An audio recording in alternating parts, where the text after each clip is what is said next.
everybody. It's your favorite boxing analyst reporting live from the Department of Corrections. And first of all, I want to congratulate one of my personal heroes, Oleksandr Usyk, for maintaining victory. Thank Jesus that he won the fight. In impressive fashion, knocked Daniel Dubois out, dominated him, and put him to fucking sleep. Brilliant performance from Oleksandr Usyk. And further cementing his legacy as one of the all-time great fighters in the last fucking 50 years. Not even in the last 50 years, just of all-time period. He's the greatest cruiserweight of all time. I'm sick of reading these articles about how you fucking idiots at ESPN want to compare him to Dwight Muhammad Kwai and fucking a 22-year-old Evander Holyfield. Oleksandr Usyk is the best cruiserweight in the history of the sport, bro. Period. Point blank, period. Stop comparing him to those guys from the fucking early 80s. There is no comparison. Those two guys never went on the road to win their world titles. They never fought the caliber of opponents that Oleksandr Usyk did at cruiserweight. They only fought each other. So get the fuck out of here with that. He's the best cruiserweight of all time. And another comparison I'm sick of hearing about. Lennox Lewis. Lennox Lewis was a young man fighting old men. Lennox Lewis was a big guy fighting little guys.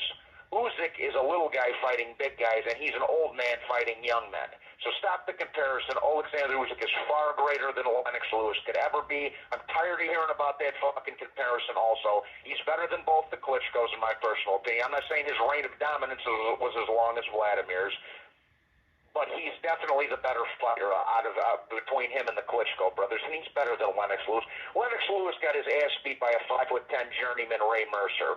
Lennox Lewis got put down by journeyman Oliver McCall and journeyman Hakeem Rahman, people. What the fuck are we talking about here? And his wins against Holyfield and Mike Tyson are tainted. They were fucking a shell of their former selves, bro. So what the fuck are we really talking about? Lennox Lewis couldn't carry fucking Oleksandr Usyk's jockstrap. I'm tired of the fucking comparison between him and Lennox Lewis.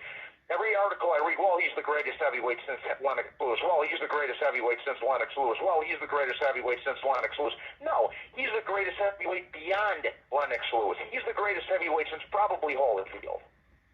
And the reason I say Holyfield because his resume is, in my opinion, the second best of all the heavyweights, maybe third behind Muhammad Ali and George Foreman's. So he's the best heavyweight beyond Lennox Lewis, probably since Holyfield and a young Tyson. So this comparison to Lennox Lewis is fucking ridiculous. Fucking Lennox Lewis couldn't carry Oleksandr Usyk's jockstrap. He's the best heavyweight of the last 40 fucking years, people. What are we talking about here? Get the fuck out of here. But God bless Oleksandr Usyk. I want to see Joseph Parker next. Fuck Jake Paul. I don't want to talk about Jake Paul. I don't want to see another Tyson Fury next. Joseph Parker's in line, so hopefully the promoters and the commission do their job and give Joseph Parker the next title shot.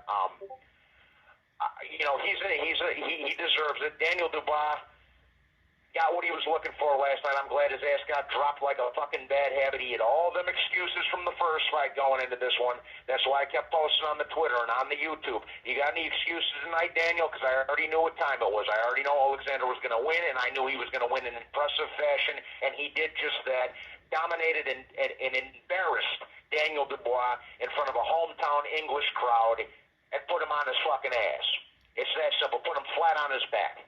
Oleksandr Usyk is one of the greatest fighters to ever grace the fucking squared circle, and I don't want to hear no more about it. It's that simple, people. It is that fucking simple. He is pound for pound number one right now. Yes, he's better than Terrence Crawford. Yes, he's better than Naoya Inoue.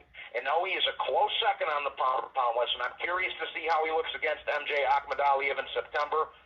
The only way that happens, that he gets usurped until he retires, is if he loses or Crawford beats Canelo. And I hate to break it to you fellas, Crawford is not going to beat Canelo Alvarez, not in Vegas, especially after what we just saw last night with the Manny Pacquiao affair, which I'll get into that at another time. But as it remains right now, Oleksandr is the best heavyweight of the past 40 fucking years,